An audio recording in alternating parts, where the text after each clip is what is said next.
Esto para otro clavado. Hoy nos vamos a sumergir en un tema fascinante, la influencia de la Iglesia cristiana en la educación a lo largo de la historia. Uf, prepárense, porque vamos a recorrer siglos de historia, desde los primeros cristianos hasta la actualidad. Exacto. Y para guiarnos en este viaje tenemos un manual increíble, Manual Historia de la Iglesia y su influencia en la educación.pdf. Un título largo, pero que va al grano. Jajaja, sí. Nuestra misión hoy es descubrir esas conexiones, a veces ocultas, entre la Iglesia y cómo aprendemos hoy en día. Y ojo que no vamos a aburrirnos con lenguaje académico. La idea es que sea un viaje dinámico y revelador. Eso es. Para ti, que quieres ir al grano y entender lo esencial, este clavado es para ti. Comencemos. ¿Por dónde se gustaría empezar? Vámonos al principio, a la iglesia primitiva. ¿Cómo se involucraron en el tema de la educación? ¿Ya tenían escuelas como las de ahora? Pues no exactamente. En esos primeros tiempos, la educación cristiana no se limitaba a acumular conocimientos. Era algo más profundo. ¿A qué te refieres? Mira, la fe cristiana veía la educación como una herramienta para formar personas íntegras, tanto en lo moral como en lo espiritual. Ya veo, la educación no era solo para la mente, sino también para el alma. Exacto. Y el manual cita una frase del Salmo 100.10 que lo resume muy bien. Ya. El principio de la sabiduría es el temor de Jehová. O sea, la sabiduría no solo venía de leer libros, sino de una actitud de reverencia. Interesante. Entonces, la fe era el punto de partida para comprender el mundo, ¿no? Así es. Y si hablamos de maestros, Jesús es el ejemplo perfecto. Claro. Sus métodos de enseñanza eran súper ingeniosos. Usaba parábolas para explicar ideas complejas de forma sencilla. Hacía preguntas para que la gente pensara por sí misma y usaba ejemplos de la vida cotidiana para que todo fuera más claro. Como un maestro de verdad. Exacto. Y lo más importante es que no solo transmitía información, sino que buscaba transformar el carácter de sus seguidores. Imagínate.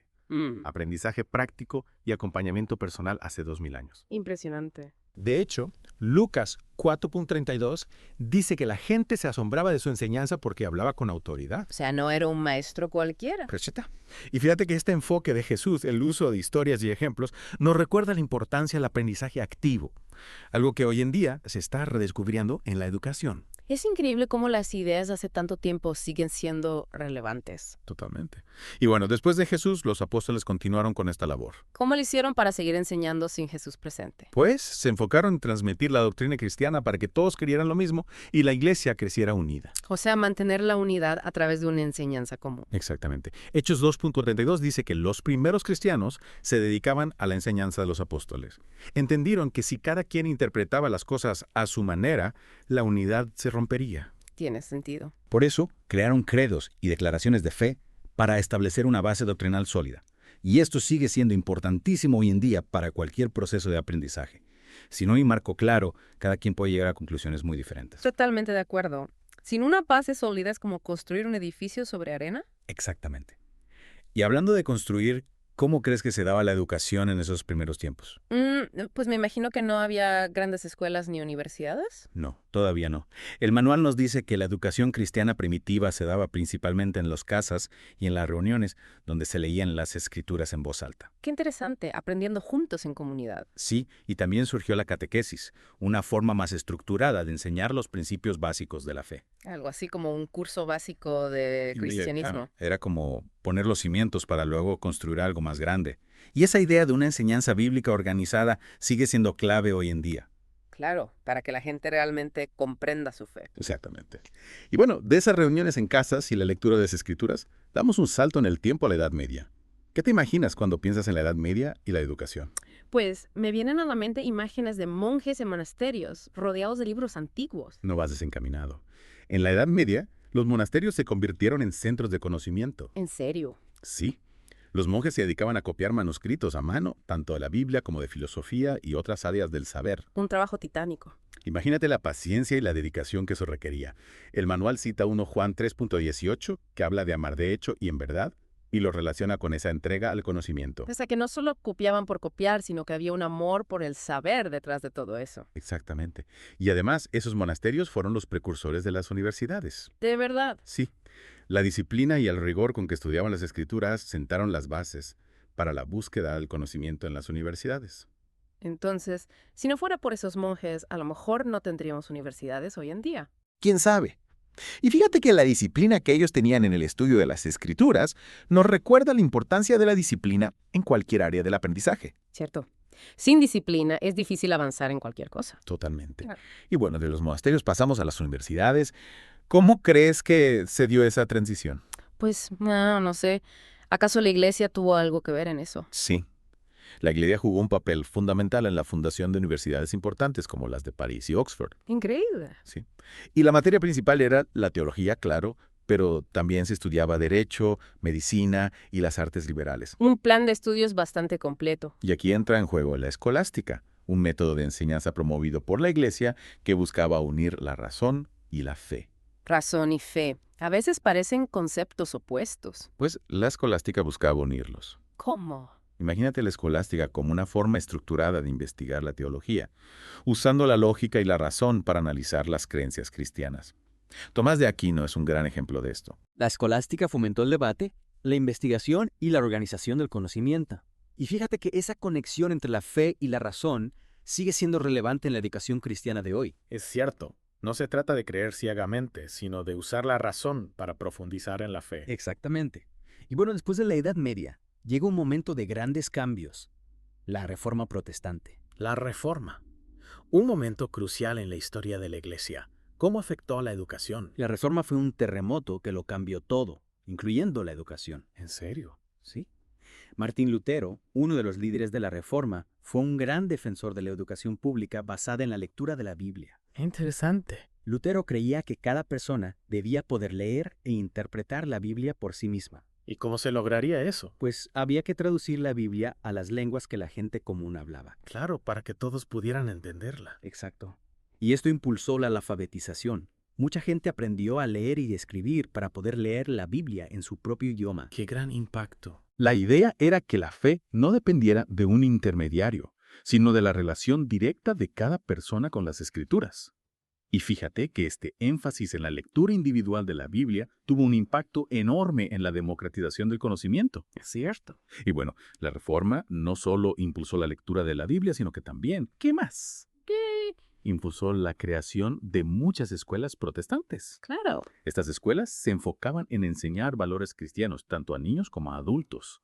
La educación se veía como una herramienta para transmitir la sabiduría divina, siempre con un enfoque muy fuerte en la Biblia. Proverbios 3.13 dice, bienaventurado el hombre que halla la sabiduría. Ya me sería la mentalidad. O sea que la educación se convirtió en una prioridad para los protestantes. Sí, y esa visión de una educación accesible para todos sigue siendo fundamental hoy en día. Totalmente. Y bueno, hemos visto la influencia de la iglesia en Europa, pero ¿qué pasa con el resto del mundo? Buena pregunta. Ahí entra el papel de las misiones cristianas. Las misiones. Sí, como dice Marcos 16:50, id por todo el mundo y predicad el evangelio a toda criatura. Sí. Y parte de esa misión fue la fundación de escuelas en diferentes partes del mundo. Qué interesante. El objetivo principal era que la gente pudiera leer la Biblia, pero también se buscaba formar líderes locales. Una labor muy importante. La educación se convirtió en una herramienta para la evangelización, pero también para el desarrollo de las comunidades. Y esto sigue vigente hoy en día.